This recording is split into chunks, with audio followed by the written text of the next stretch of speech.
Welcome back to The Crush. I'm Laura Lawson, and we are off and rolling on our quest to help people find the perfect packaging. And to assist us in this great quest and to ask for your personal opinion, right now we've got Dan Cohn. Dan Cohn is the Senior Vice President and National Sales Manager for B.R. Cohn Winery. He has worked with his father, Bruce Cohn, for 17 years with B.R. Cohn, and currently Dan oversees 48 states in our great, wonderful country. Dan, welcome to the Wine Crush. Thanks, Al. How we doing out there? We're doing exceptional. How are you, darling? We're doing well. We're doing well. It's getting warm. The fruit set is out here. The grapes are on the vine, and it's perfect 85 degrees, not a cloud in the sky. It's great grape growing weather out here. Well, I'm glad you're having great grape growing weather. We're just melting in our part of the country. That's what I heard. And I heard they've been raining for a month up in the Northeast, too, so I guess we're blessed on a couple of fronts. Usually. Hey, listen, I have never actually seen a bio on you. You're only in 48 states. What 2 states kicked you out? Let's see here. Well, the probation ban has been lifted in Vermont, and what was the other one? I think it's South Dakota. I think we've got some in North Dakota, but not in South Dakota. So Vermont and South Dakota are the only 2 I'm missing. That makes sense. Hell, I tried to get you banned from North Carolina for ages, so I'm not shocked I there at all. It's sooner rather than later, I'm sure.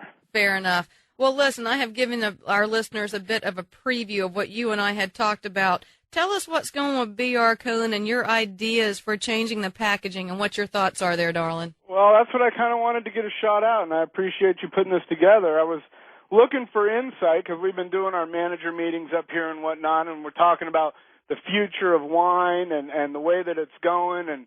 And there was an interesting topic that came up in regards to the corks and the different capsules and different kinds of cork-type items that are out there at our fingertips nowadays. And there's synthetic cork. There's we've seen a few wineries out there doing a thing called a Zork, which is almost like the peel-off when you peel off a milk carton thing. Oh, really? And it has about 3 wraps on it, and it unpeels like a milk carton, and then it has like a little rubber cork at the top. And we also saw one other winery that has I forget what it was called, but it has a glass cork that goes in it. I think it was Whitehall that was actually doing it. Whitehall's doing that, and Sabraja Family's doing that. Those things are fun to play with. They've got to be expensive, but I enjoy them. Yeah, they are great. So what we were looking at was the screw-off cap. And what we were really, and I know it's a long topic and it's a long discussion that's been mulled over in many ways, and through the years it's been generally related to less expensive wines. But what we were trying to see is I think that there is a little bit more of an acceptance factor in regards to the screw-off cap where it's not frowned upon as so much. You know, the cork has gotten so expensive and it's gotten so far and few between, and we've actually seen a real increase in corked bottles of wine.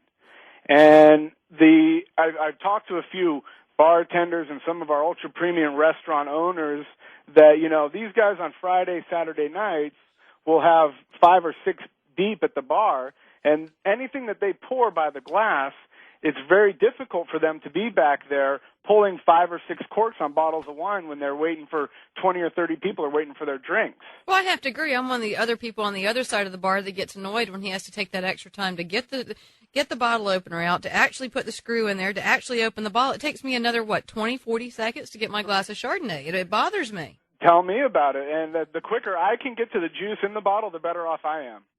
That is spoken like someone who has great experience there. Hey, you know what? Right. When you look at the grand scheme of things, we were talking about some facts and figures. Obviously, screw cap or something of that nature has been around since the 60s, and it's gone back and forth in favor.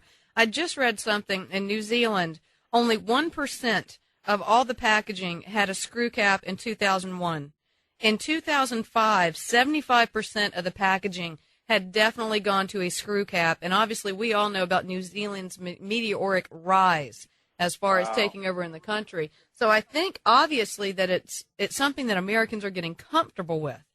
Now, my question, our listeners are going to have all kind of questions for you, and I know the lines are already lighting up, but here's my question. When someone switches, obviously you're a family winery, you have your bottling line in place, If you were to switch to screw cap, are you going to have to gut your winery and put a new system in place? Absolutely not. What happens nowadays with a lot of the other wineries is they have these co-op sort of bottling lines, and I've seen I guess it's called a pilfer-proof top where is the screw-off cap, and cost-wise, it would save about a third just in regards to the cork, and the application isn't that bad. It's really just instead of the corking mechanism, they put the screw-off capping at the end of the line. So it's only like I had actually got when I did it for our olive oil company for a real small 187 bottle of olive oil at one time, I actually was able to rent the machine. Oh, very cool. Yeah, and they put it right on the property, and we were able to just by hand do a certain amount of bottles one at a time. But it's an easy application in regards to the bottling line and should be very cost-effective going down the road. I'd just like to see what consumers think, and particularly when I talk about a wine like our Silver Label Cabernet, which is a $20 bottle of wine, some of these screw-off caps that they've come out are very sleek-looking. You know, you can hardly tell that it's a screw-off cap. And when you get it home and you take the cap off the wine, if the quality of that wine in the bottle is just the same, or hey, maybe you got home and you didn't have a corked bottle of wine and had to go down that route, and the juice was just as good, is there going to be some consumer kickback in regards to a screw-off cap? I honestly don't know. It'll be interesting to get people's opinion. And just so we can cover this, B.R. Cohn, obviously there are great wines that come from you, but predominantly we are talking about their Chardonnay and your entry-level Silver Label Cabernet. We're not looking at this for your Olive Hill Premium Cab, correct? That's correct. Yeah, I know that Plum Jack had come out with a 6-bottle pack that had 3 bottles of screw-off cap and 3 bottles of cork. I think they continued on with it. I don't know at this point if they still do it or not. But the high-end wines, I think the cork that we